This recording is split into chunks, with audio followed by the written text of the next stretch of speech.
We've got everybody checked in and ready to roll. Go ahead, you're open to both. 3, Put it over to the slate now. 2, 1. Take camera 1. Go, John. Welcome to Washington Post Live.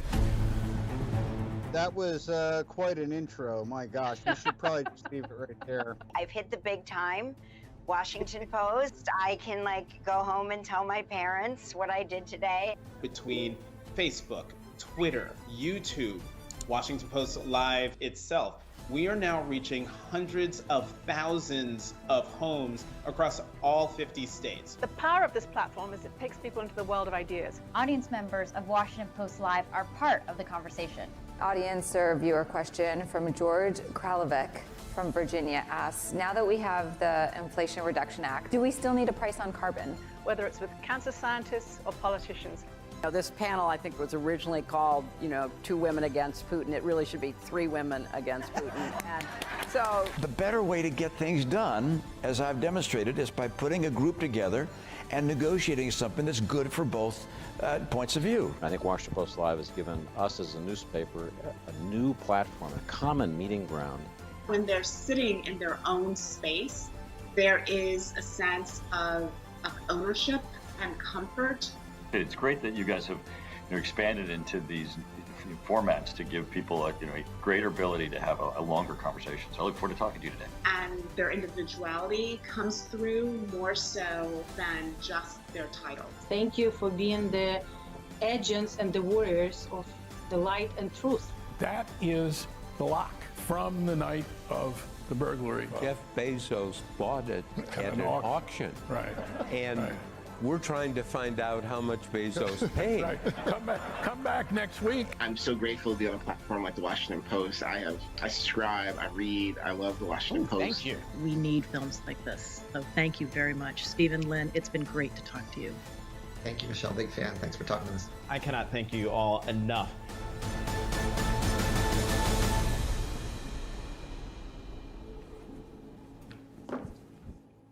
Good morning. I'm Kathy Baird. I'm the Chief Communications Officer at the Washington Post, and I'm the General Manager of Washington Post Live. Thank you all for joining us here in our Live Center for this important program about securing cyberspace. Over the past decade, cybersecurity has surged in importance as a national security and business challenge. Experts fear that the recent breakthroughs in AI could create even more openings for hackers. Given how fast technology changes, there is also concern that we could be hit by forms of cyber attacks that we may not even be able to imagine right now. Today, we will hear from leading voices on the front lines of cybersecurity. First, my colleague, national security reporter Shane Harris, will speak to Chris Painter, who served as the first coordinator for cybersecurity issues at the State Department from 2009 to 2017.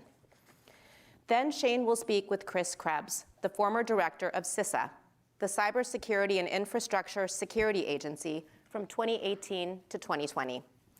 And then finally, the Post's David Ignatius will sit down with Deputy Attorney General Lisa Monaco. I want to thank today's sponsor, CrowdStrike. I will now hand it over to my colleague, Shane Harris, after this video. Thank you.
Hello, everyone. Good morning, and thank you for being here at this important Washington Post live event on securing cyberspace. I'm Shane Harris. I cover intelligence and national security issues for the Post, and I'm very pleased to be here with Chris Painter, who my colleague Kathy Baird introduced.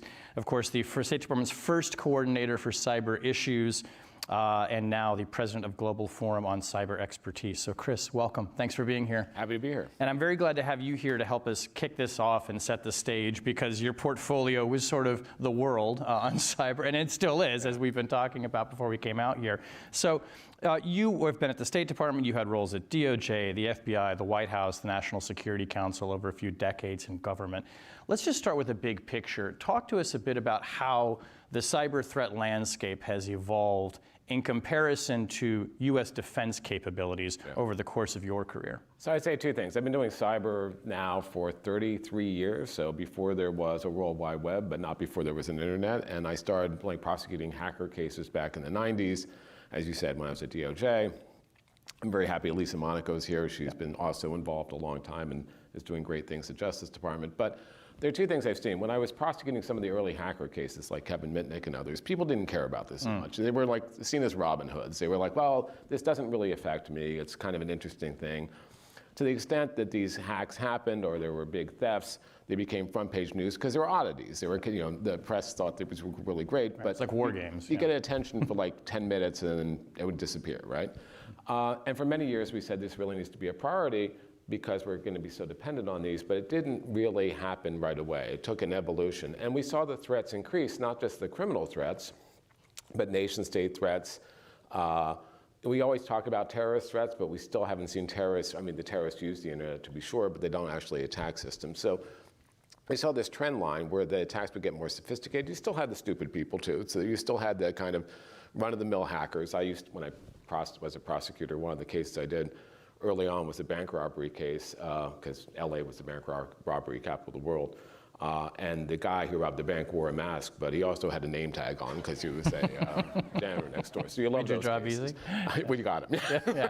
So, but you have these script kiddies, these other kind of hackers who are not that sophisticated, but you also had very sophisticated hackers, transnational organized criminal groups of hackers who were going into systems, targeting financial things, and then nation states who are very sophisticated, particularly Russia, China, North Korea, and Iran. And you saw that growing over time. At the same time, our dependence on all these technologies became far greater. And it continued to become an issue at the end of the Bush administration. There was the launch of something called the Comprehensive National Cyber Initiative, because there was worry about how this would affect critical infrastructure, including our financial sector. We had election interference, which none of us were ready for. We had the cyber people worried about cyber attacks, espionage from China, which was rampant, other attacks by Iran and others against our financial system and critical infrastructure. We weren't ready for that blended threat when that happened. But I think what really was transformative was when we had the advent, the really ramping up of ransomware attacks and the war in Ukraine. So ransomware attacks, as I think many people know, are these disruptive attacks. They both disrupt an organization or a government, and they extort that organization or government at the same time. So they have two different parts of them. And when we had the one on Colonial Pipelines that shut down fuel distribution on the East Coast, where people had to wait in line for gas, or the meatpacking plant that people thought they couldn't get their hamburger, or the Irish healthcare system, this brought it home to an issue for everyone and made it more of a political priority. And I think you've seen this. Obama's campaign was hacked, so he took it seriously. Launched things at the NSC there, which I was part of. But when Biden came in, I think it was a real priority for him, and the ransomware issues and then the war in Ukraine really escalated that. And the other good thing is, we always fought to get people to understand this. You don't have to be, it used to be you talk to senior officials with some exceptions, like Janet Reno totally understood this. She was really into cybercrime long before everyone, not into it, she was into fighting it. She wasn't the bad guy. No, she wasn't the bad guy. She was really, she prioritized this. And that's why I first met Lisa, because she worked for her at that point. And that was unusual at the time, as usually you go to a senior official or CEO, and they'd run screaming from the room. It's like, oh, this is a technical issue. You guys deal with this. I don't understand it. And it's not. It's a geopolitical issue. It's a bottom line issue. And I think CEOs started seeing that with ransomware. I think governments started seeing that. And the good thing, the lesson of all this becoming worse and more challenging, and AI is another challenge over time, is that now it's being seen more of as a priority, and that's good. I think I have to think back to when I started reporting on this in earnest in 2005. I mean, at a point where nobody even wanted to talk about the fact that China was behind hacking for industrial espionage because that was classified in sources and methods. So you couldn't even really have a conversation. But something that people kept keying in on was this idea. I'm sure you found some people in the government. Some people, don't worry, I'm pretty good at that. But this idea that it was going to take people at the executive level, presidential level buy-in. And that kind of happens episodically. It does seem to kind of shift with Obama coming in, as you said, he'd been hacked. But there's also this whole infrastructure of people below that executive level, people who were in these leadership positions like you. Has the government kind of filled in those places now such that there's more of you across the government? Yeah, I mean, I'd say two things. One, it was also Obama who took the theft of intellectual property by China seriously for the first time and raised it with President Xi. Had that famous summit where they tried to get the Chinese to stop. Helped lead the negotiations with China to come up with a deal on that. And I think the reaction of the Chinese is, why are you raising this cyber issue at first? But Obama kept raising it and was very significant. But they were really surprised by that? I think they were. I think, they're like, we have all these other issues. Why are you raising this? Because you're stealing our stuff is what we're raising. Exactly. Right? And I think what was good about that is consistency from him, from every high-level member of the administration over a several-year period. So they understood this wasn't going to go away. And that's why I think they ended up reaching a deal on that. But one of the things that's good is, and we'll take this administration as a great example, Biden worked on these issues when he was vice president, especially the China hacking and other issues. So that's great. Ali Mayorkas and I were prosecutors together out in Los Angeles. He was a U.S. attorney. And he obviously did a lot of work in the last administration and the Obama administration on this issue. Avril Haines has worked on this. CIA has worked on this. Lisa Monaco, who you're having later on, has dealt with this. Tony Blinken, when he was deputy, I worked with him closely on these issues. So you have this cadre of people who are not coming in fresh. You don't have to teach them why this is important. And so that's critical at that high level.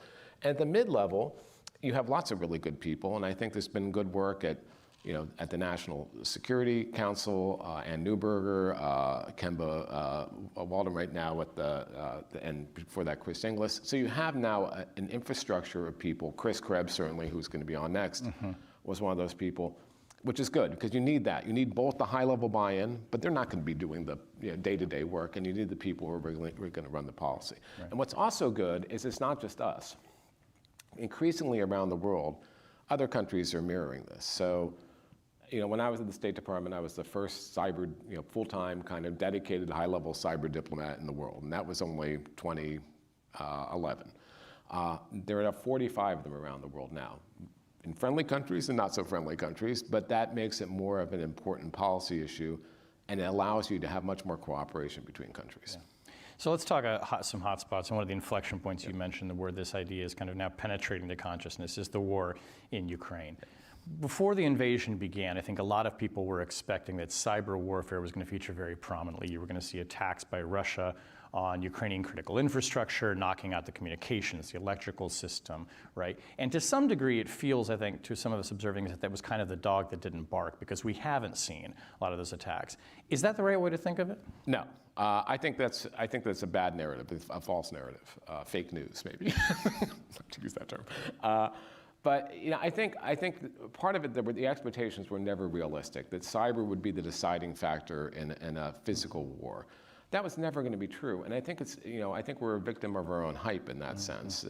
So many people, I hate these terms, talk about a cyber 9/11, a cyber Pearl Harbor. We don't have to wait for that to happen, and that's not the only thing that can happen. And what we did see in Ukraine, if you recall, is cyber being used very effectively early on by Russia to knock out the VSAT system, the communication system, which you totally expect before ground troops come in.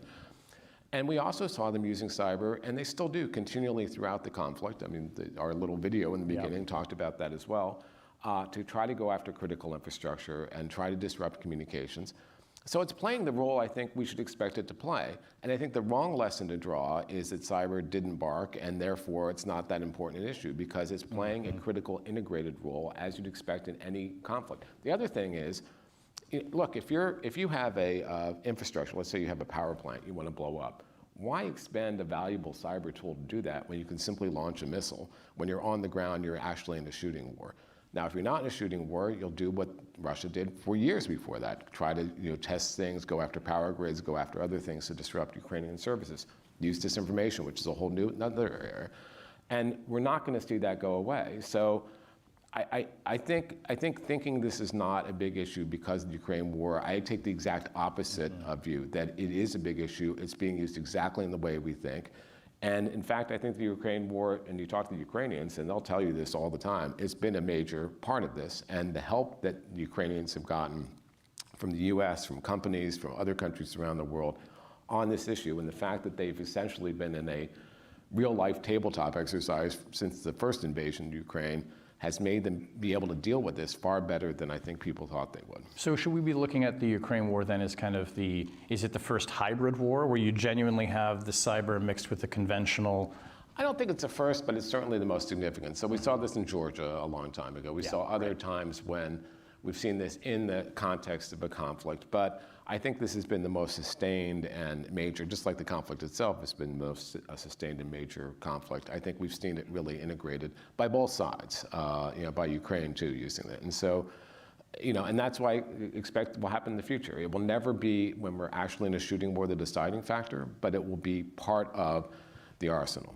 Let's say we had war over the South China Sea. It'll be used to try to disrupt communications and shipping lanes. It will always be a component, just like other types of warfare have different kinds of components. It's going to be a matter of life going forward. And you mentioned something I think is important too, that we could just maybe dwell on a second, is that defensive component. Before the war began, we've reported on this at the Post and others have too, the Ukrainians did get a lot of help from the United States, from the British, in fortifying those systems and kind of building them up. It sounds like that also is kind of a key piece of this and probably a lesson for countries in the future. Yeah, absolutely. I think for Ukraine, it was learning by, they were fending these things off for many years. And two, there was a lot of assistance. There was a lot of focus in this area. There's a lot of focus, for instance, in the Western Balkans now for the same reason. Estonia is a great example because Estonia had the 2007 what they called denial of service attacks that went after their e-voting and the other e-services.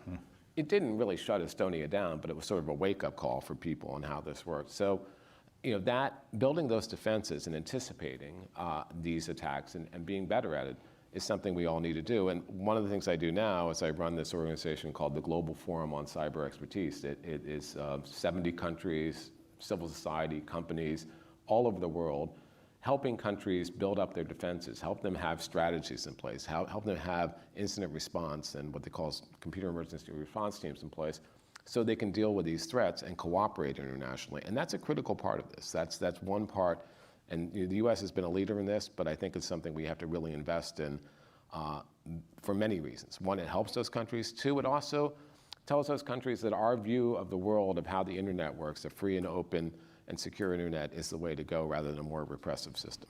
Throughout the years that this threat has been evolving, there's also been a lot of conversations about, do we need a treaty for cyberspace? Do we need to apply that kind of thinking? Curious to have your thoughts on that, and also whether you think we kind of have something like that de facto in place now, insofar as, I think Russia probably understands that if they launched a cyber attack on the U.S. that ended in, loss of life and economic disaster, there would be a massive response in return from us. Yeah, so there are two parts of it, and I'll talk the cybercrime and cybersecurity treaty one first. For a long time, Russia has pushed this idea of having a treaty, and China too, governing cyberspace. Now, what they mean by that is not just dealing with attacks. They want to control content. They view, information warfare. They don't call it cybersecurity, they call it, information security. And there's a reason for that, because they want to control information. So we can't obviously sign up to that. The West can't sign up to that. And they've been pushing this in the UN and other venues for a long time, and it's been a constant fight. We've countered by saying, look, we need to have an understanding of what the rules of the road in cyberspace. Don't attack a critical infrastructure in peacetime. Wartime, there's certain rules, but you have to live by those rules, international law.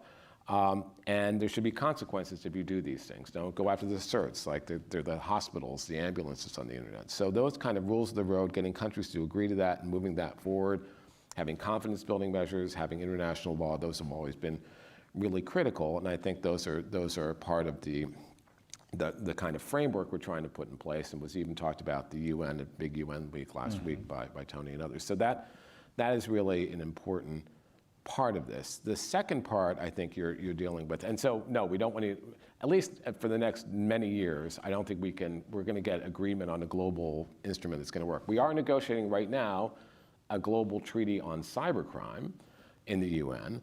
It's going slow. And again, you have these same battles about what's in, what's out, what's content, what's not. You know, I remember the Chinese delegate at one of these meetings, which I've been going to both of these things, saying, you know, maybe we should have a law against rumors about natural disasters. And, you know, you can see where that comes from. It's like, maybe not. So that's a law on rumors. The second part of your question goes to this idea of deterrence, or can you deter these actors, and how do you do that? And I do think deterrence works at that high level. I think you're right. I think Russia and China understand that if they, you know, if we don't have a physical war going on, if they do something that causes death or destruction in the U.S., there'll be major consequences. The question is in that gray area below that, where we're seeing the espionage, which never has been an international law violation, or the kind of more disruptive stuff, which does cause problems. And that's where these norms, these agreements about rules of the road come in.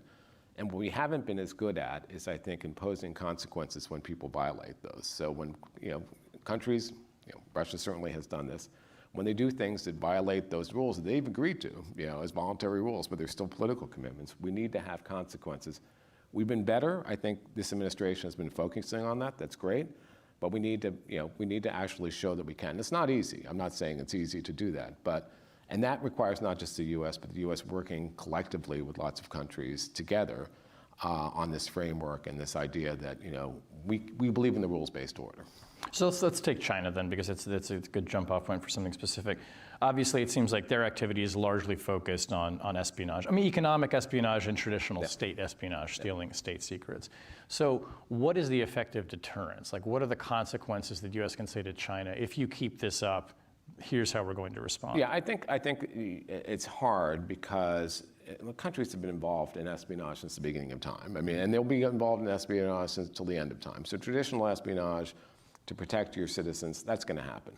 So you can't say that's off the table. I mean, no country's going to agree, don't do that. Because we do a lot of that too. Everyone does. Traditional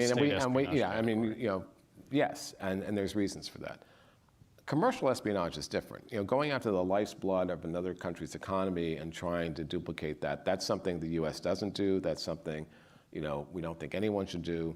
And that was the subject of our negotiation with China back in 2015, when we reached the agreement where, you know, after there was an indictment of the PLA officers and it still didn't really do anything on this, finally she was coming to town and, you know, they agreed that no country should do this, and it was agreed in the G20. Now, does it happen still? Yes. Oh, of course.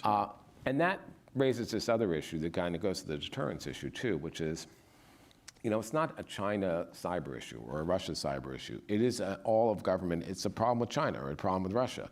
We can't think about this as how do we respond with China cyber tools. We have to think about all the levers of power we have, diplomatic, economic, everything. And so the way I think you deal with that, because, you know, if we continue to see violations, and they have violated that agreement, what can you do? And, you know, Justice Department has, I think, done very good things in indictments that has some effect, but these people are unlikely to travel to the U.S.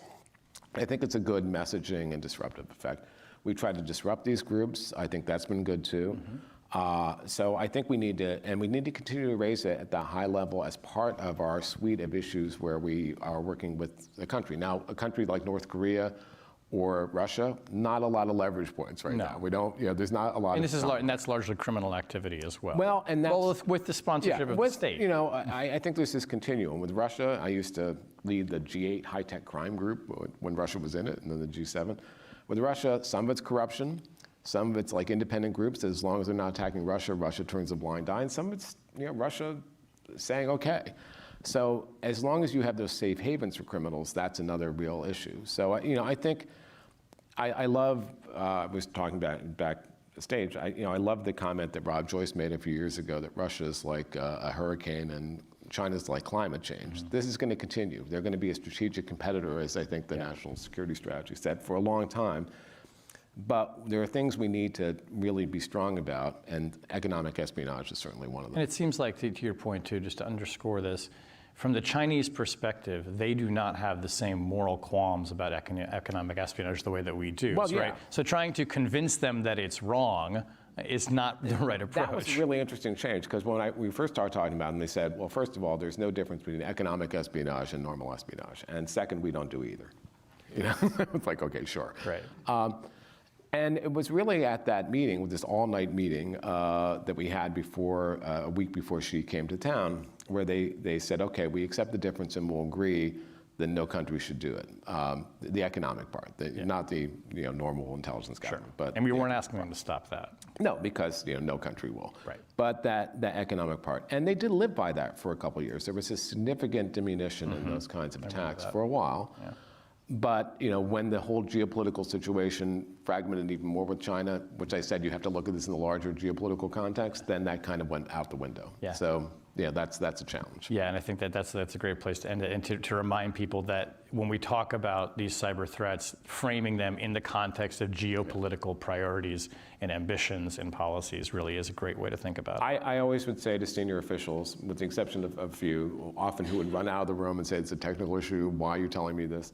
Which is not true anymore, that you don't need to be a coder to understand the geopolitical issues, just like you don't need to be a nuclear engineer to understand the geopolitical issues behind nuclear weapons, nuclear power, et cetera. And the more we mainstream this as a policy and a technical issue, the better off I think we'll be, the more secure we'll be. That's a great way to frame the discussion for the rest of the day. We're out of time for now. Chris Painter, thank you so much for being up here with us. Happy to be here. Great. And I will be back with you all in a bit with Chris Krebs, the former director of CISA. So please stay with us. Thanks a lot.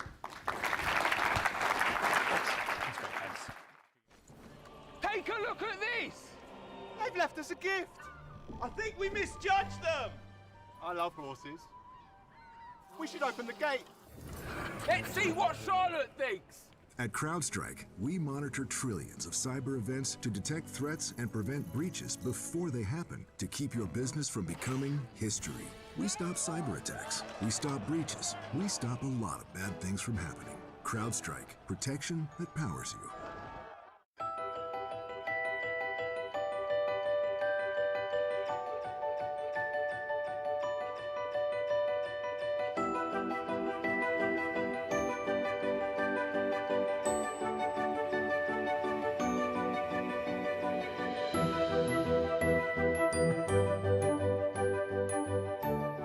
Good morning, everybody. Hopefully this session will be as entertaining as the Super Bowl commercial you just watched. I'm Drew Bagley. I'm the head of privacy and public policy at CrowdStrike, and I'm joined today with someone who needs no introduction, the Executive Assistant Director of Cybersecurity at CISA, Eric Goldstein. Thank you so much for being here today. It is great to be here, Drew. Thanks to the CrowdStrike team and to the team at the Post. This will be a great conversation. I'm really looking forward to it. So let's dive right in. First off, in recent years, and especially in the past year, we've seen the U.S. government introduce a couple of key strategies related to cybersecurity, namely the 2024 to 2026 cybersecurity strategy, as well as the national cybersecurity strategy. I understand CISA obviously has played a leading role in both of those strategies, and I was wondering, when you think about those strategies, what do you think is most impactful and what are you most excited about? Yeah, it has been a remarkably big year or actually a couple of years for national cybersecurity strategies, right? We have the national cybersecurity strategy from the White House, we have CISA's agency strategic plan, and then we recently released our cybersecurity strat plan as well. And there's a few really important through lines that are reflected in all of these documents. The first and maybe the most important fundamental one is this idea of the need to drive a shift in accountability in cybersecurity. And I think we'll talk more as we go about secure by design and what that means in practice. But the overarching concept here is we have fallen into a somewhat ineffectual model in cybersecurity where the first place we look to cast blame or drive improvement is on the victims of intrusions. And we know that for some victims, in some cases, that might make sense, right? It might be a big enterprise that actually had some control failure or control gap. But in many cases, these are school districts, these are small hospitals, these are water utilities. And the national cybersecurity strategy really is a clarion call to say, let's shift the burden for security to those who can bear it. And let's stop blaming school districts and water utilities for poor security when they were never going to be able to withstand an attack from the adversaries, whether nation states or criminal groups that we are seeing. And let's instead look for scalable solutions to the problem, looking to the vendor and product community to produce solutions that have the right controls enabled by default and are designed in a way that reduces exploitable conditions. And let's look to government to provide more support, more information to fill gaps where needed. I'll call out just two other, I think, important aspects, one broad, one narrow. The broad one is just an ongoing focus on partnership and on collaboration. And the key point there is we've been talking about partnership for decades. But if we've learned one thing from practically every recent major intrusion affecting American organizations, the private sector is going to see it first. And so how do we get to a model where we have frictionless cultural collaboration, where we knock down the barriers, whether they are straw people or not, to say if any of us is seeing something that looks like the leading edge of a new adversary campaign, let's collectively share it with urgency so we can take action in response. The final piece, which I just have to do a shout out for, is the focus on open source security. And CISA recently released our open source security roadmap. This is really important because if we think of where the US government has focused historically, open source has not been at the top of the list. That's really changed with this administration. And so we're focused on both supporting the developers and maintainers who produce the open source projects that are critical to our critical infrastructure and government agencies, but also to look for points of leverage in the ecosystem, like repositories and such, that can actually ensure that the open source software we are using is ideally less vulnerable and certainly not malicious by design. One of the themes that stands out from what you just dove into with regard to the strategy is this notion of cybersecurity haves and have-nots, which we obviously see that in the private sector, but we especially see that in the public sector with certain government agencies that are less well-resourced from a security standpoint than others, because in part, decades ago, that wasn't one of the issues, one of the key funding issues that it was thought that agency would have to face. Do you see this movement to, one of the things you addressed a moment ago was shifting that burden away from the victims. Do you see that as a way for government to look at more of a shared services model and protect the government in the public sphere as more of an enterprise? It has to be. We talk a lot about target-rich, resource-poor entities. These are these organizations that are being targeted every day by advanced persistent threats, by sophisticated criminal groups, but simply don't have the resources to help themselves. There's a few ways that we get after that problem. One way is by giving these entities confidence that when they are purchasing a technology, whether it is an operating system, an application, on down the line, that product is going to be reasonably secure against the threats we are facing, which unfortunately today, many products simply aren't. But we also know that these entities have extraordinarily limited security budgets. So the more the government and the broader cybersecurity community can help these organizations say, if we have a finite amount of dollars, how can we invest those resources against the controls and security measures that create the most impact? That's the intent behind CISA's cross-sector cybersecurity performance goals, which are a set of outcome-oriented actions to say, if you do nothing else, do these first in a way that's prioritized by complexity, by cost, and impact. And the final piece, as you noted, is how can we flow help to these entities? That help could be free or discounted services provided by cybersecurity companies. It could be government shared services. It could just be funding. And so at CISA, we are really excited to be rolling out the second year of our state and local cyber grant program. Right. That is one great way to flow resources, absolutely, to these entities. But that, of course, only covers public entities. And so going forward, we'll want to collectively explore ways to make sure that we can raise the security baseline across these entities that simply can't be defensible today. One key theme you just hit on over and over again was collaboration. So I understand at CISA you're collaborating with many entities inside and outside of government.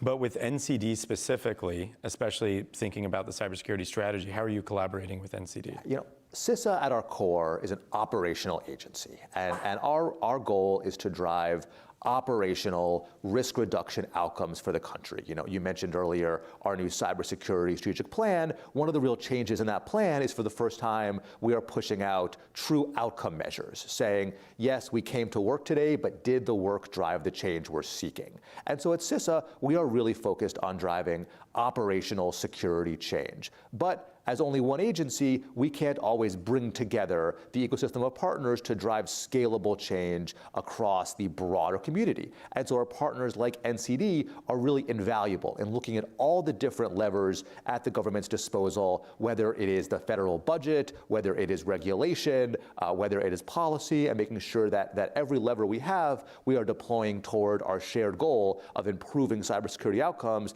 even as CISA is focusing on our operational and technical role. So that holistic view is valuable for that partnership. Absolutely. One of the things we think about with regard to the cybersecurity strategy that really stands out, that's a game changer, especially for that notion we both hit on a moment ago about shifting from the victim to those who are best suited to secure devices and software, is security by design and default. That was a key theme, not only in the strategy, but also in the key principles that CISA rolled out with allied countries in the spring of this year.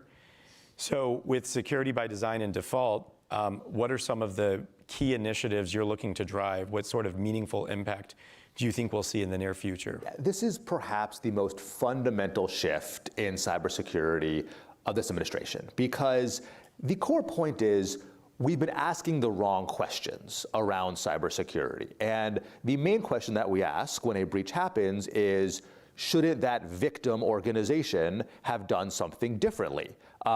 Instead of asking, that organization is dependent on technology products for their critical business functions, were those technology products designed in a way that was reasonably likely to reduce the prevalence of the intrusion that impacted that victim? And some aspects of the way that we think about technology would be anathema in any other field. For example, the fact that we expect technology products to be shipped to customers with known flaws that will be addressed after the fact, perhaps on a monthly basis. If we extend that to cars or medical devices, or really anything else that we use, our toasters at home, it will be mind-boggling. Right. But with technology products, we just accept this culture of going to production with a high likelihood of exploitable flaws. That needs to change, particularly when we know that categorically many of the flaws we see can be addressed by doing things like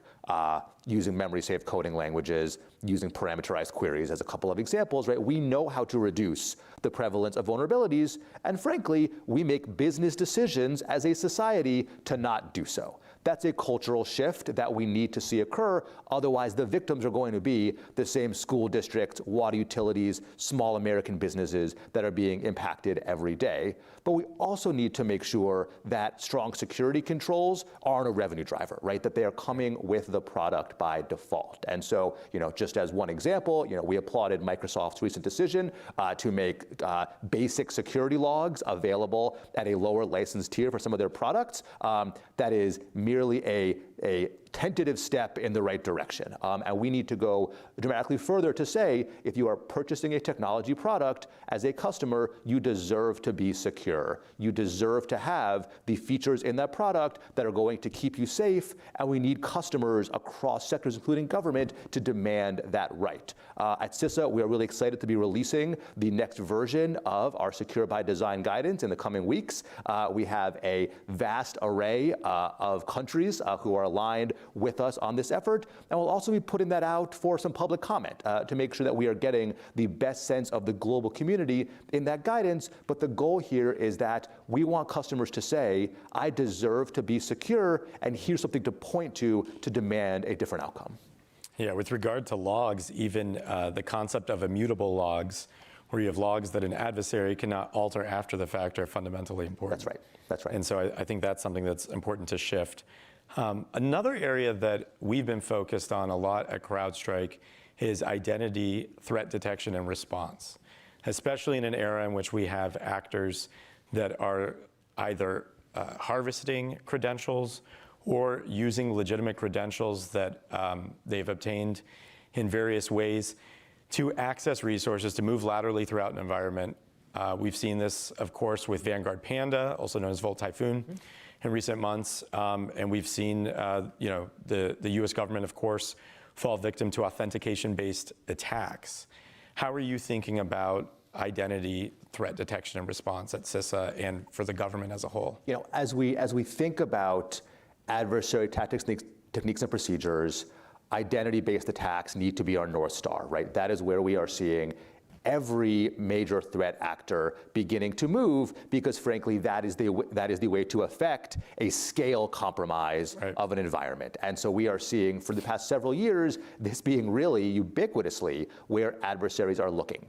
This is a somewhat different way to look at potential intrusions and related controls, and it also requires enterprises to have much better control over their environment so that they can do things like detect misuse of legitimate tools that might be used for an unusual purpose, showing impossible travel, being used at an unusual time of day. That requires a level of baseline knowledge of the environment and the ability with automation to detect anomalies that frankly today too few entities have. With the recent widely reported intrusion into Microsoft Exchange Online, it was very frankly some great analytic work done by the State Department, as has been reported publicly, that enabled them to identify just some unusual activity which otherwise might have gone undetected for longer. And so we need more organizations to understand that if all you're doing is looking for signs of known malware or signs of unusual command and control connections, you're going to miss it. And you have to focus on understanding what normal looks like and then rigorously assessing deviations therefrom. Yeah, I think it's fundamental that in cybersecurity we think about visibility. And if you don't know what your gaps are, if you don't know what's going on in your environment, then how are you going to defend against it? Obviously, I think with the executive order from a couple of years ago, we've seen a lot of positive developments in the endpoint space. And so similarly, that identity plane is one that needs to be protected as well. You just mentioned the need to be able to detect anomalous behavior. And I think no discussion today would be complete without us using the buzzwords of artificial intelligence. So here's your AI question, your token AI question. When we think about AI in cybersecurity, AI has been in cybersecurity for a very long time, even though AI these days is talked about as if it's brand new to the whole world. But AI provides a huge advantage to defenders in the ability to detect 0 days, to detect the unknown unknowns. How do you see the importance of leveraging AI in protecting the US government and in cybersecurity as a whole? I couldn't agree more. I think we are really excited about the opportunities for AI to address some of these scale challenges that really bedevil us in cybersecurity today. You mentioned the ability to analyze vast amounts of alert information. Another example that we're excited about is the ability to rewrite insecure code bases in a way that frankly human developers are just never going to have the time or resources to do. And so we think that there's a lot of potential there, and what we have to figure out as a community is first, how can we make sure that we are able to use AI tools in a way that is safely and responsibly, but also with agility, so we are not falling behind the adversaries' use of AI tools, which we know is also an emergent aspect of the space, but also how do we have confidence in the security of the AI tools themselves? Right. And two of our experts at CISA just released a blog post saying software must be secure by design, and AI is no exception. We think that's really important because one of the greatest risks we see with AI from a cybersecurity context is we think about software security over here and AI security over here. And so some of the lessons we have learned in securing software for code testing, for peer review, for vulnerability transparency, for bug bounty, for red teaming, all of that needs to be applied rigorously to AI systems. And so we're working closely with many of the frontier labs and other partners to make sure that we are not making some of the same mistakes in securing AI systems that we made with software decades ago. Absolutely, yeah. Just like with other types of software, AI, of course, can be extremely helpful, especially in defending environments, but it can also open up environments to risk if not done properly. That's right. Well, unfortunately, that is all the time we have for today, but that was a fantastic conversation. Thank you so much, Eric, and thank you to the Washington Post for putting this event together. Really appreciate it. Always a pleasure. Thanks all.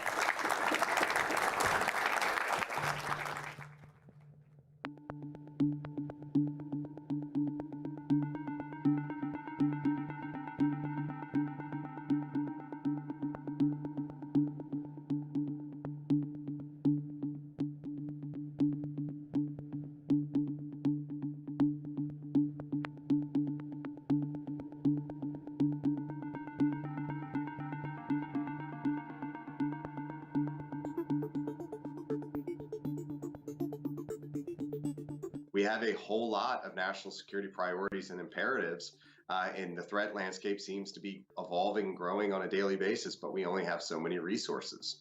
We only have so many people. We only have so many dollars. And we've got to rack and stack in their national security and intelligence priorities that we need to constantly and continuously evolve. And it's clear that ransomware, because of the disruptive threat to critical functions like pipelines, like the food supply, that it finally, perhaps too late, crossed that threshold. My view is that when they were hitting hospitals during COVID, that was more than enough to clear that national security threshold. Hello, and for those of us just joining us, welcome back. I'm Shane Harris, reporter here at the Post covering intelligence and national security. I'm very pleased to be joined by Chris Krebs, the former director of CISA, who you just heard from there, and now he's here. Chris, welcome back to Washington Post Live. It's great to be back in person. It's good to see you. So let's start with a report from your former department, DHS, earlier this month, a report on cyber threats outlining the biggest cyber threats in 2024. Among those listed were cybercrime, attacks on critical infrastructure, cyber espionage, misinformation and disinformation, election interference, and emerging technologies, which could be a nice big bucket. So take your pick. Which of those is the most significant as far as you're concerned? Which should be most concerned about? Look, we talk a lot about the advanced persistent threats. We talk a lot about China. We talk about Russia. It's the sexy thing. It gets the attention of the boards. It drives sales cycles. But unfortunately, it's cybercrime that is the threat that faces every single organization. If you are connected any way to the internet as an organization or as an individual, you are on the playing field. You are an opportunistic target for cyber criminals. And cyber criminals, the reason ransomware exists, it's three elements. There's three legs to the stool. First is that we have these vulnerable, misconfigured systems out there, whether in the home or in the workplace. The second is they figured out how to monetize those vulnerabilities and extract value via Bitcoin and other cryptocurrencies. And the third is, generally speaking, they work from safe harbors like Russia. And until we address all three of those factors, cybercrime is here to stay. So how do we go about doing that? Like, how would you attack each of those three pieces? Well, it does take that kind of, it's a little cliche to say, but it is a whole of nation. Sure. And just to be clear, even if we solve the problem here in the United States, the world's a big place. And so they go elsewhere where perhaps they don't spend as much on information security. But on the first leg, we have to continue to drive efforts like what we just heard Eric talk about with the National Cybersecurity Strategy of awareness, but also investment, some regulation, as well as really getting those choke points in the technology stack. Those that can defend best need to defend better.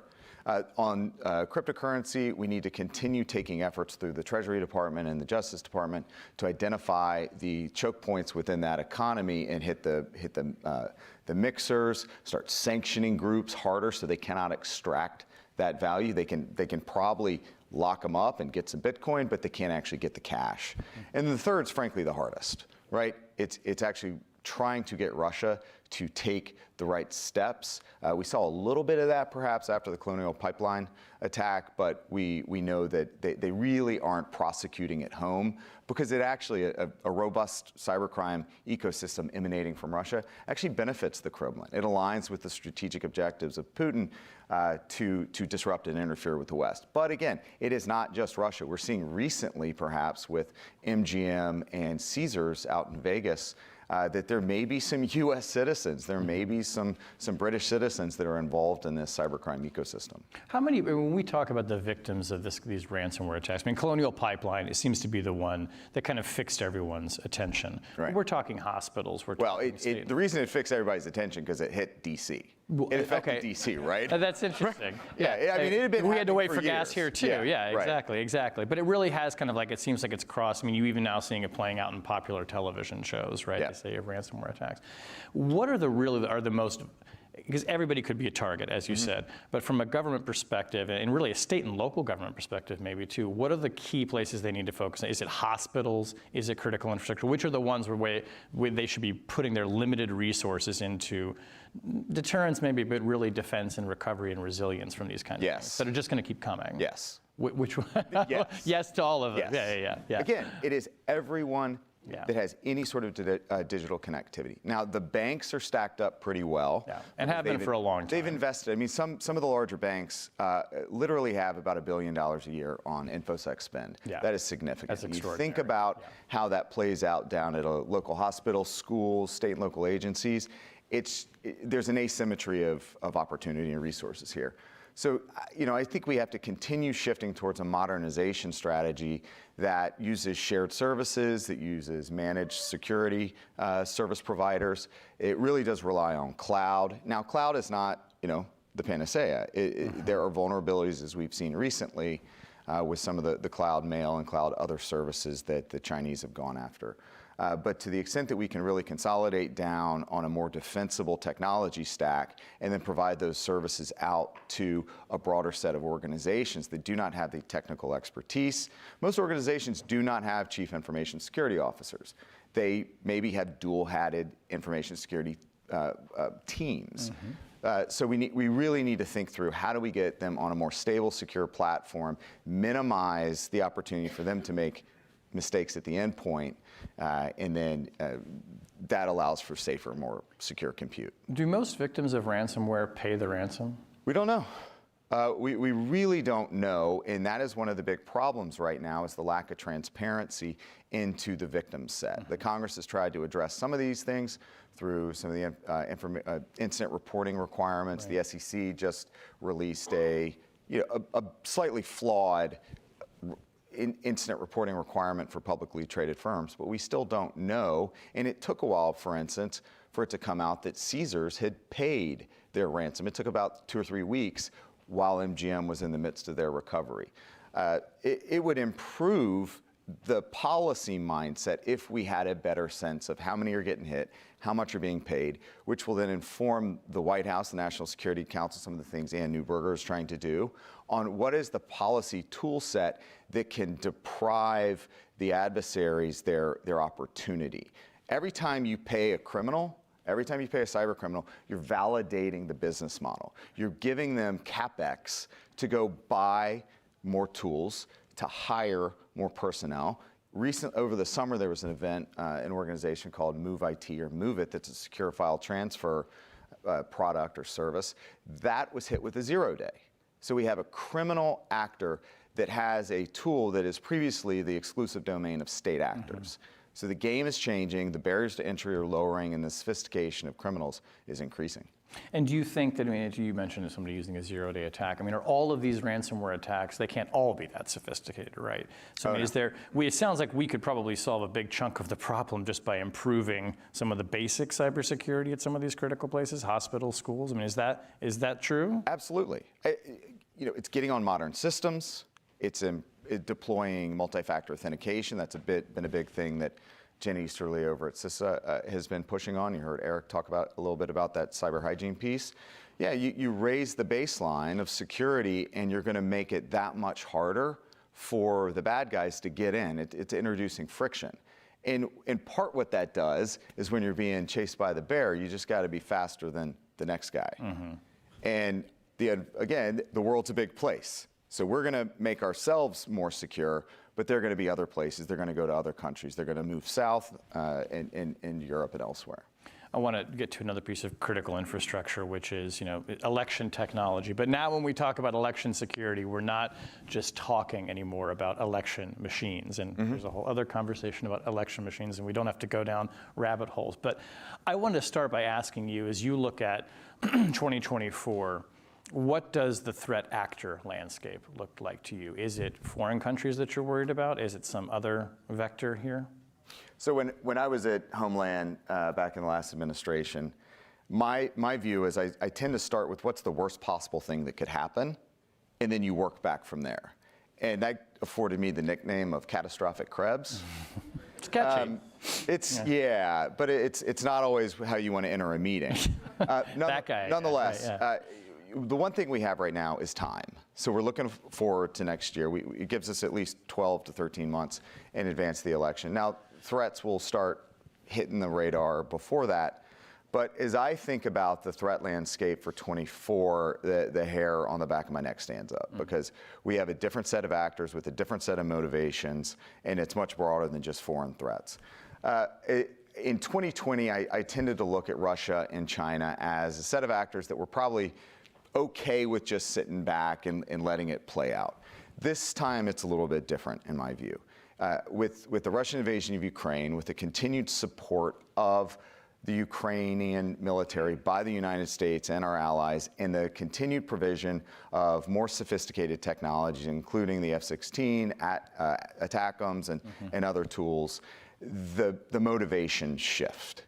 And so when we think to the early days of the Ukrainian war, like you mentioned earlier, we were expecting hits on U.S. infrastructure. Right. I don't think that expectation was necessarily wrong. I don't think the Shields Up campaign from the U.S. government was wrong. I think it was perhaps we got the timing wrong. And so as we continue to provide those weapons to Ukraine, is Putin suffers some hits in the homeland, he's going to perhaps be a little bit more motivated to reach out and touch someone, and I think that could happen here. We still don't think, though, we don't have any evidence that suggests the Russians, Chinese, Iranians, or anyone else actually has the technical capability or has demonstrated that ability to change a vote, stop counting, or otherwise interfere with the certification process. And that's an important point to emphasize, that right Absolutely. now we do not think a foreign government has the ability to break into voting Correct. machines and transfer votes in meaningful ways and change. Yeah. However, that's a myopic approach in my view. Okay. Because look, the concept may not be to actually change the outcome of the election technically. It instead could be get into some point of the election process, make it wobble a little bit, and then that cascades out over the information ecosystem and undermines confidence in the process. And that becomes the next big thing. And that is part of how the information, the doctrine of both the Russians and the Chinese work. It's technical and psychological. So if you can use a technical attack to create a psychological effect, then that's success for them. So we have to think the same way. We have to think about resilience. We have to think about getting out in front of some of these attacks. And in part, that's what we were doing in 2020 with the rumor control, now Rumor and Reality page that CISA maintains, is you identify those points that could be potentially attacked, and you provide the underlying information that shows how the resilience is built into the system. And I will always go back to paper ballots is the absolute best resilience measure in the American electoral system. Right. So if I'm hearing you say that you insert a little bit of doubt into the system about the credibility of the election, that has a cascading ripple effect. So 2020 obviously gave every one of our adversaries a roadmap. Yep. So as you see, if you're Russia or China and you've made a decision, first of all, let's presume that they've made the decision to actually try doing that, which would be a pretty consequential move on their part because they know exactly what they're getting in for. And I do think they have red lines built in that would say, hey, you can't go to this point. But again, things can change rapidly with what's going on in Ukraine, as well as with China. Yeah, it's like, what Taiwan. is that point, right? I mean, if it's one rumor that takes over, do we have another January 6th? I mean, how easy is it to just replicate what we saw happen, less than 4 years ago? Well, I mean, we need to go back to the early 2010s when we talk about the continued manipulation of the information environment by the Russians. And to be clear, the Chinese are no slouches themselves. In fact, 2 years ago, a French think tank released a report that talked about the Russification of Chinese information operations and how they're being much more aggressive. They've been here for a long time, right? They've been on the ground in local jurisdictions, bribing, corrupting, influencing at a local level. Right. But we're seeing it kind of ratchet up. That is new for them. Yeah, and even last year, they went after some U.S. and Australian rare earth companies attacking their environmental record. I mean, the gall there of a Chinese firm attacking someone else for an environmental record. Yeah. But it shows, again, the sophistication, the evolving technique, and their willingness to put it up a notch. And Chris Painter talked about Russia, the hurricane, China, climate change. They're starting to the Chinese are starting to kind of move over into that discrete natural disaster. Well, what do you think accounts for that, too? And it's a foreign policy question, I suppose, to a degree. But I mean, historically, China has been, reluctant to try and interfere directly with the other, the internal affairs of other countries. Now, you mentioned the state and local efforts that they've made. Some of those actually quite overt. But are they watching the success that Russia had in 2016 and even subsequently, and saying we can benefit from this by agitating, by making people think things that maybe are not true, by using these kind of propaganda operations in the U.S.? Well, 2016, the Russians put the playbook out. Yeah. In 2020, the Iranians copied it. I would fully expect the Chinese to take a harder look and make sure that works.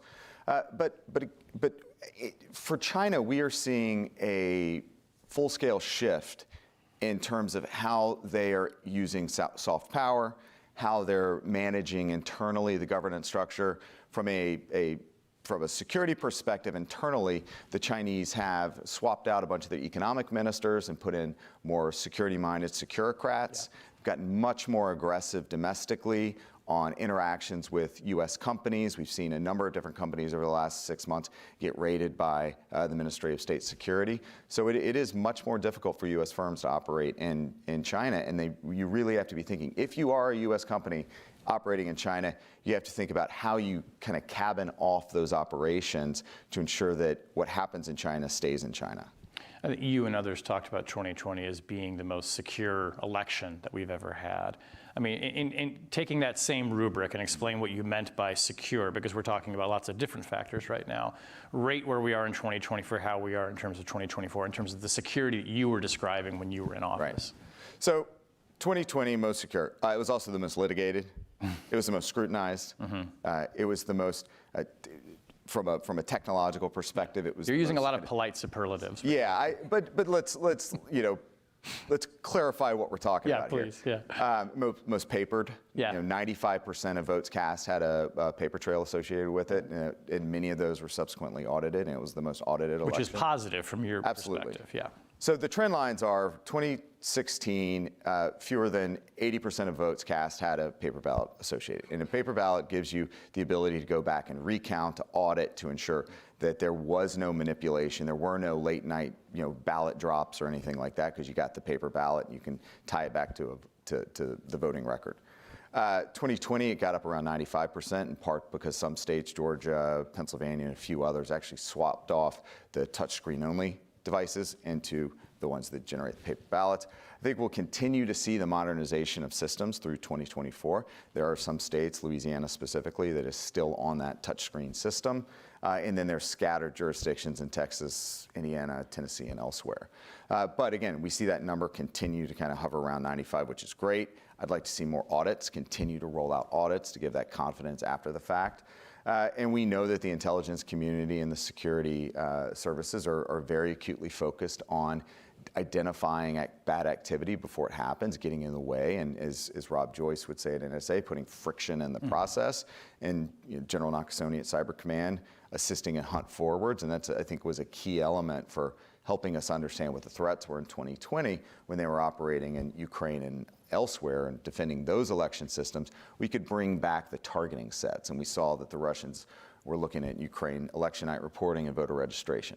So as the U.S. government goes to these jurisdictions and says, hey, if you have one last dollar to spend, put it on election night reporting and voter registration. And so you think that the systems themselves are secure from outside penetration. Do you worry about things like insider threats? And on a physical level, I'm talking about. This is the emerging in 2022 was, I think, the big concern. Some of the things we saw, for instance, down in Coffee County, Georgia, where election officials actually turned over election systems to third parties that were ideologically motivated, which is another polite way of saying it. As we look to 2024, about 50%, in many jurisdictions, 50% of the election workforce is turning over.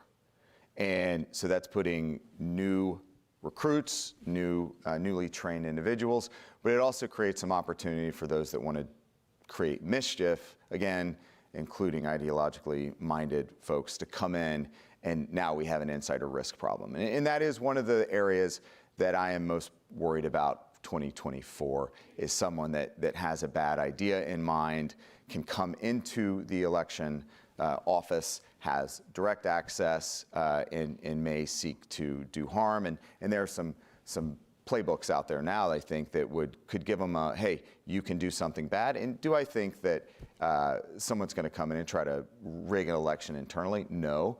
But again, I think that there's a point they may want to make the system wobble, say, see, we told you. And from there, it's kind of off to the worst kind of races. And as a last question to tee up our final guest here, I want to ask you about Section 702 reauthorization, which is a little bit in the weeds, but historically, cybersecurity has been a big area for bipartisan cooperation in the Congress. We're seeing a real divide now over surveillance authorities in 702. Just very briefly, how does that debate and the possibility of 702 expiring affect the cybersecurity mission of the U.S. government? Well, look, the last time we reauthorized 702, it was no walk in the park. So I think this is continual. Let's make sure that we have the right authorities, the oversight mechanisms, governance in place. But there's no question that the 702 collection authorities gives us deeper insight into what the adversaries are doing. That informs domestic cybersecurity. Again, if we can get a sense of what the Russian SVR, the GRU, the Chinese security services, what they want to do, and then we can flow that down into critical infrastructure, just like we've seen recently with the invasion into Ukraine, that it put our critical infrastructure into better defensive posture. Those are good things. Great. Well, Chris Krebs, thank you for bringing a lot of issues to our attention. It's an alarming conversation, but a reassuring one. I want to leave people with some confidence in that. So thanks very much for coming here. Okay, that's great.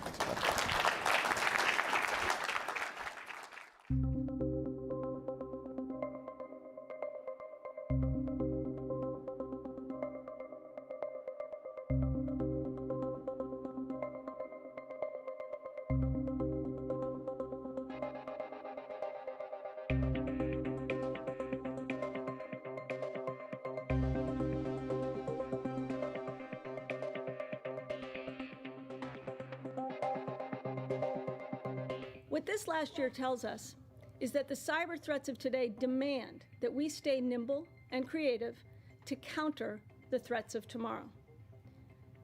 Now, as we evolve to meet this threat, we cannot and do not want to fight this threat alone. Now, this audience knows better than anybody that cyber threats do not respect borders. And it's just like the alliances we formed to fight the battles of the past, our efforts are so much more powerful when combined with those of our international partners. Good morning. I'm David Ignatius, a columnist for the Washington Post. My guest this morning is Lisa Monaco. Good morning. You just saw on video. Lisa is the Deputy Attorney General of the United States, the #2 official of the Justice Department, and has been a backbone of law enforcement and counterterrorism for many years, as people who follow Washington know. So, Lisa, welcome to Washington Post Live. Thank you. It's great to be here. I want to begin with a question not about cybersecurity, which we'll get to, but about the state of our country. I think many of us watched your boss, Attorney General Merrick Garland, being questioned, I'm just going to say stridently, harshly, last week by the House Judiciary Committee. It was tough to watch. And I want to ask you, when you and Merrick Garland get back to the Justice Department, what do you say to employees about the kinds of attacks that he, as Attorney General, is receiving. And how do you respond to the insistent Republican claim that this Justice Department is politicized?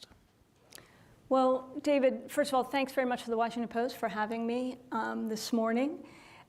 You know, I hear those statements, those attacks, the rhetoric. I hear all of those statements as somebody who spent the majority of her career in the Justice Department. Before I was privileged to have this position, I spent 15 years in the Justice Department as a career federal prosecutor, as a chief of staff at the FBI, as the leader of the National Security Division. And so I know well that the men and the women of the Justice Department don't get up every morning and go to their job based on who's in the White House or who controls Congress.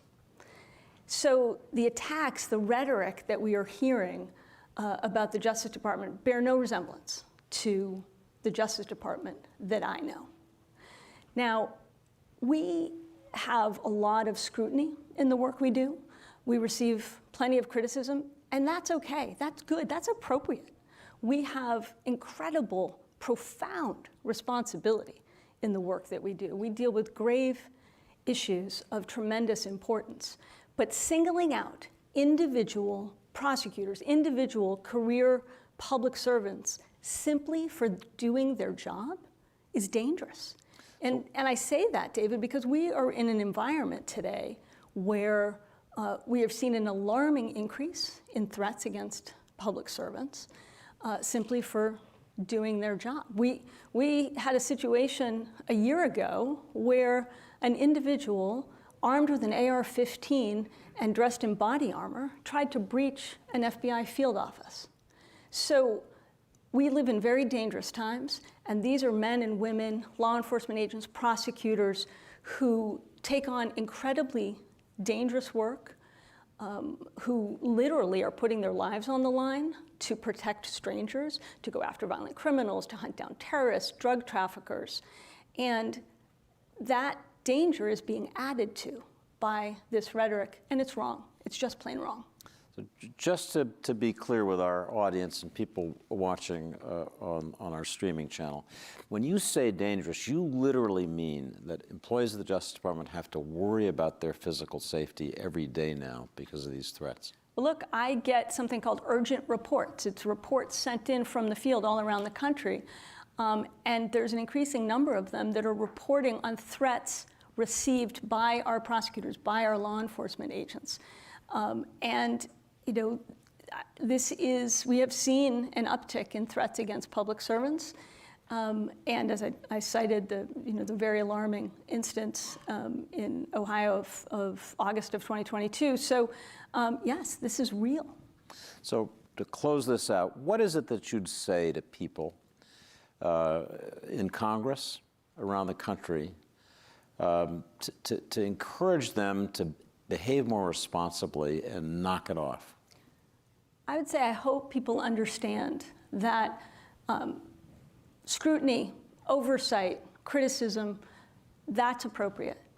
That's welcome. That's what we owe the American people, responses to that, because we are public servants, because we take on profound responsibilities. But I'd also say I hope people understand that the men and women in the Justice Department, the law enforcement agents, the career prosecutors, the analysts, the professional staff, they're real people doing hard and dangerous jobs. Their mothers, their fathers, their husbands, their wives. And some of them are taking on tremendous risk and personal sacrifice, particularly our law enforcement agents, to do a job to protect the American people. And they do so to uphold the Constitution. And that's what I'd like them to understand about the men and women in the Justice Department. So let's turn to today's topic of cyber threats. And I want to begin with a story that we carried in the Washington Post on Friday about hacks of casinos and other facilities owned by MGM that were carried out by teens and young adults who were working with one of the most prominent ransomware gangs. Without asking you to comment on the specifics of any investigation. You're well trained, David. Well, I just know if I asked, I wouldn't get anywhere. Say what you can about this phenomenon of, we call it juvenile hacking, but it's obviously on the rise. What are you seeing and what are you doing about it?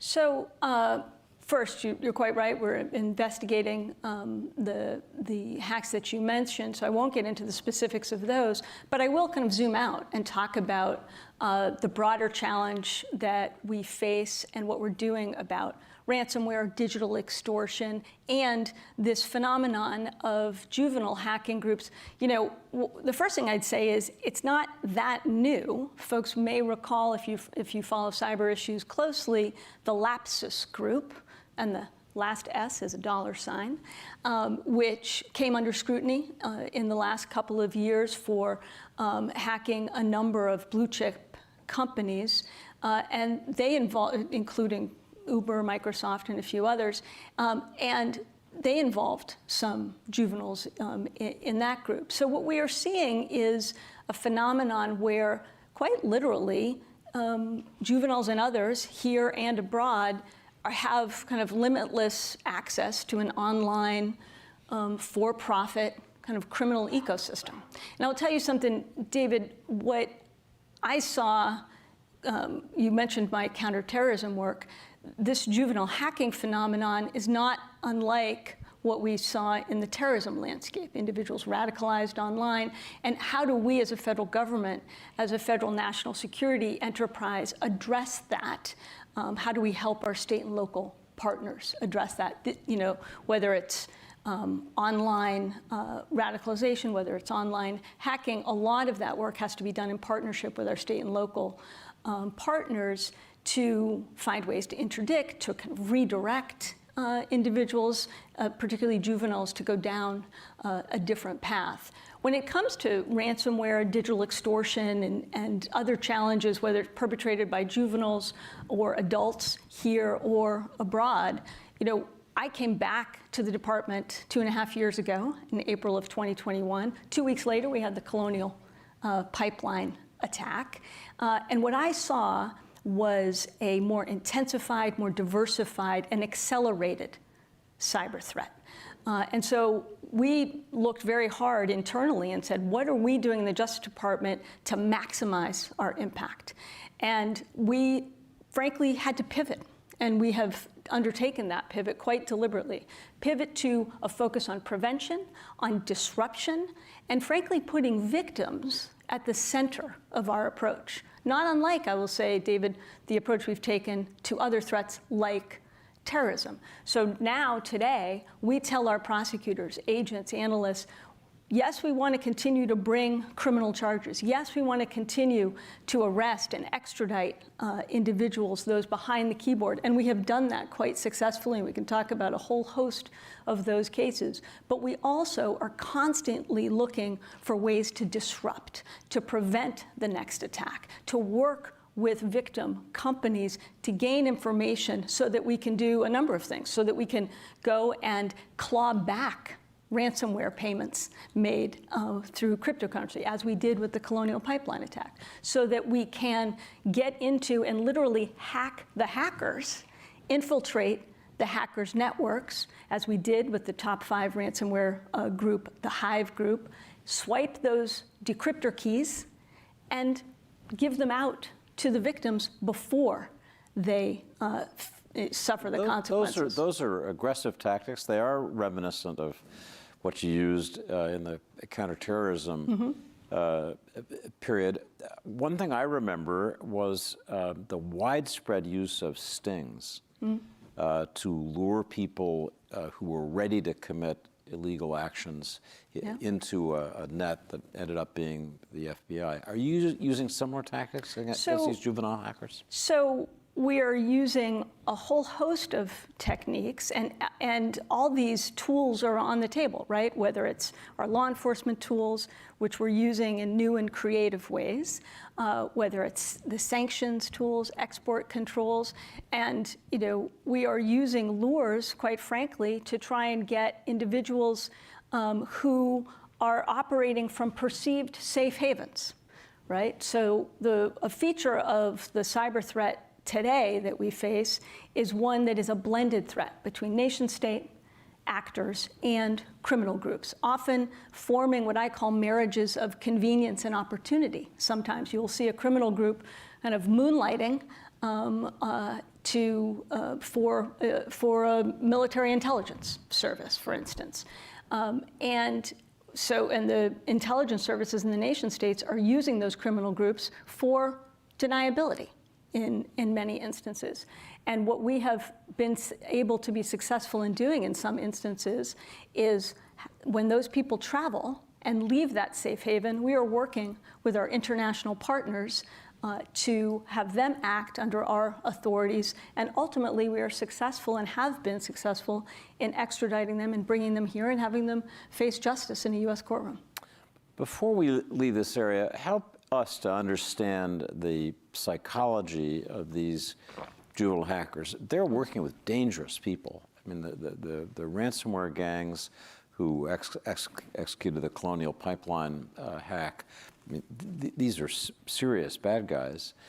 What is it that's attracting young people? Is it the thrill of being on the cutting edge of cyber? Is it,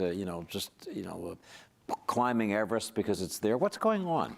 So far be it from me to kind of get into the mindset here of criminal actors, adults or juveniles, but I think a few things are true. I think the barriers to entry are quite low when it comes to accessing the online ecosystem.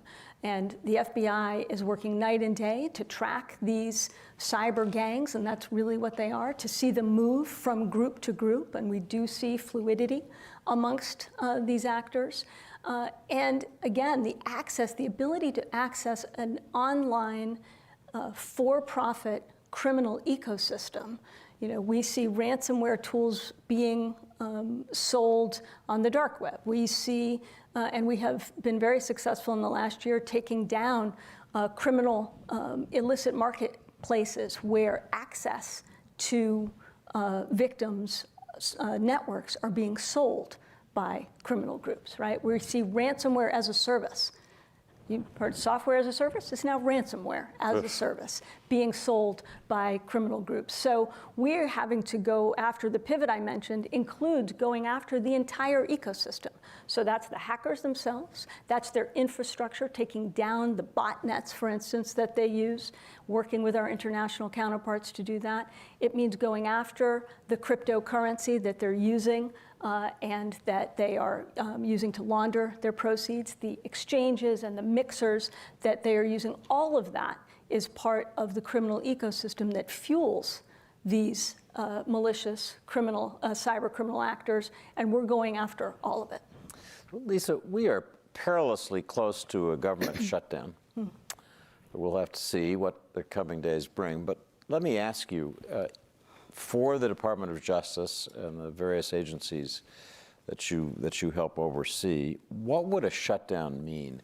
And maybe in particular, let me ask, in terms of cybersecurity, where there's just this constant bang, bang, bang, what would a shutdown do to our capabilities? So first of all, it's irresponsible because it really will impact our ability to do our job across the board. Now, folks who have life and safety missions will continue to do their work, but all of the support that they have, all of the work that we do and that we fund with our state and local partners, when we talk about violent crime, the lion's share of that work to combat violent crime is being done by our state and local law enforcement partners.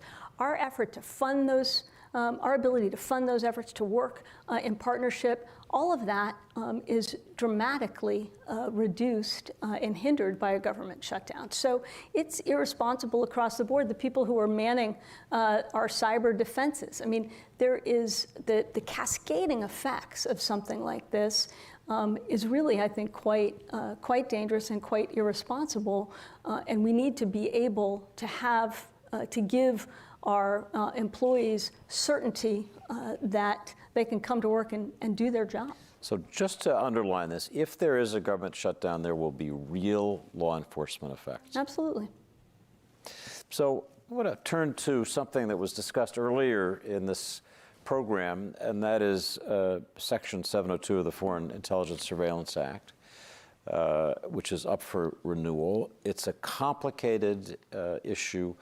Just take 30 or 40 seconds and explain to this audience what Section 702 allows you to do and why you think it's so important.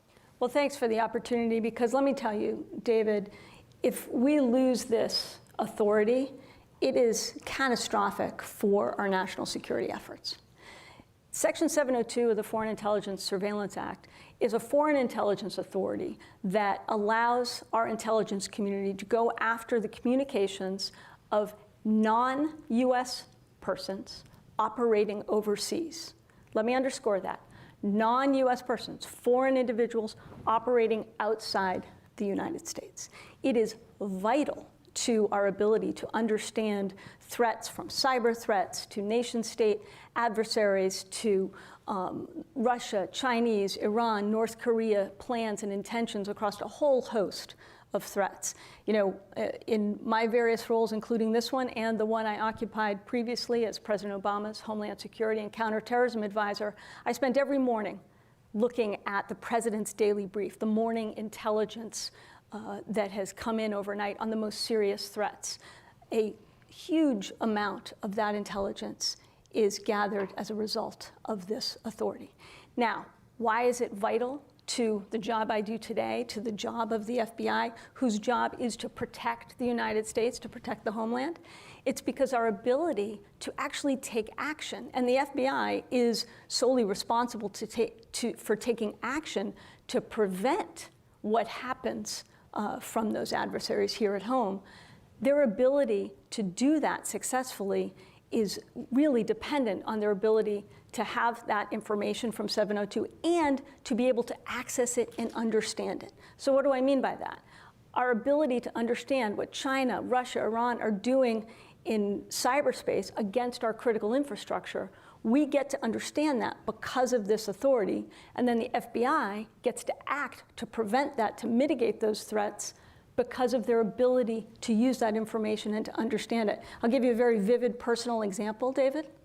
So before I came into this job in October of 2020, or the fall of 2020, the FBI, because of their ability to use and understand information from 702, learned that a hostile nation state was targeting the personal emails of former US government officials.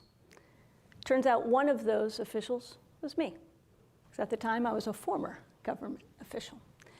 Because they were able to access that information, to understand it, they were able to contact me and brief me on this threat so that I could immediately take steps, defensive steps, to protect myself. It is that kind of real-time ability, and they do that time and again with US critical infrastructure, US companies that are being targeted in that way by malicious actors in cyberspace. So this is a vital, vital tool. So here's the problem. With all the benefits that you described to national security, there are abuses. We ran an article last May based on a Foreign Intelligence Surveillance Court document. Documented that 278,000 times there had been inappropriate mistakes in collection that involved crime victims, inappropriate the things involving January 6 riot suspects. I could go down the list. Mm-hmm. The FBI said it fixed the problem in our story, but I think people worry. And it's real. This is an area where people on the left and people on the right are both worried about government power to intrude, to gather information. So please address that. Yep. How do you stop the abuses, and why should people who are worried about their privacy be less worried? So those concerns are real, they are important, and the authorities that we have, the powers that we have and that we operate under, including 702, must only be used with oversight, with transparency, and with accountability when they are misused, when mistakes happen, as they do. What I would say is these are tools that are overseen by a federal court populated by judges, Article III federal judges.